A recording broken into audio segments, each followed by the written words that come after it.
Le 8 janvier 1932 paraissait dans l'Action française la critique de François Vineuil du film américain Buster se marie, Parlor, Bedroom and Bath, texte intégral.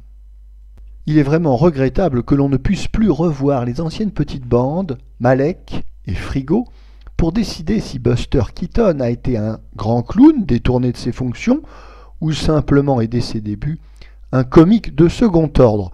Nous avons toujours penché pour la dernière hypothèse.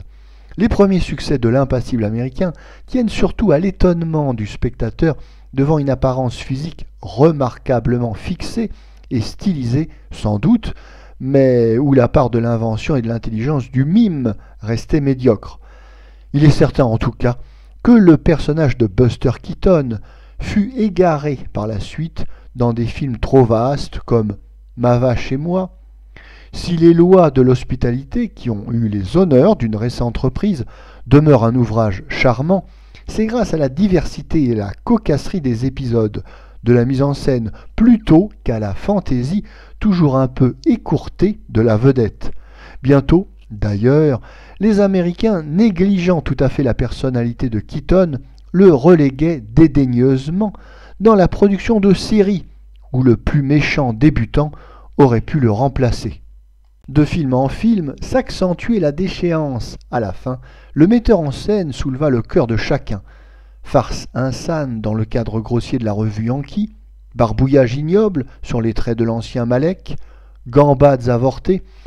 À supposer que le pauvre Keaton ne fût plus bon à rien, sa renommée eût dû lui épargner un sort aussi injurieux. Buster se marie n'est pas un chef-d'œuvre, ni même un film réussi, mais la physionomie du flegmatique Keaton y est cependant un peu mieux utilisée. Il y avait certainement un parti plus amusant à tirer du scénario. Keaton, humble colleur d'affiches, devient à la suite d'un quiproquo la proie de 4 ou 5 jeunes filles à marier, que sa froideur exaspère. Il joue la tentation de Joseph avec une putifare experte et profite de la leçon. Mais comme d'ordinaire, les Américains ne savent pas alimenter naturellement la vis comica du vaudeville. L'imbroglio dégénère en répétitions trop mécaniques, en poursuites qui ne le sont pas assez. Keaton est entouré par les fameux pèlerins français d'Hollywood, dont ce fut la dernière production. Comédiens assez médiocres, M. Luguet, Mlle Elbling, Mona Gaia, Mme Françoise Roset, assez dépaysés au surplus dans une farce essentiellement californienne.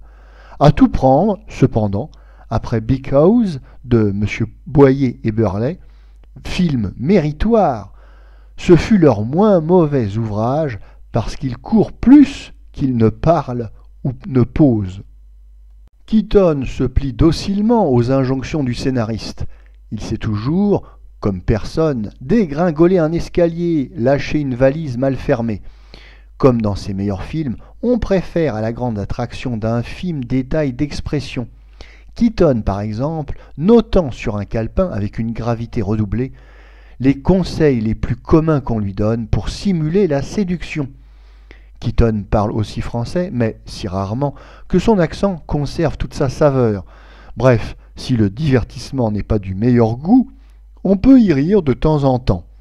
Si Keaton n'a décidément pas l'étoffe d'un grand mime, bien guidé par un bon metteur en scène, nous ne doutons point qu'il pourrait nous amuser davantage.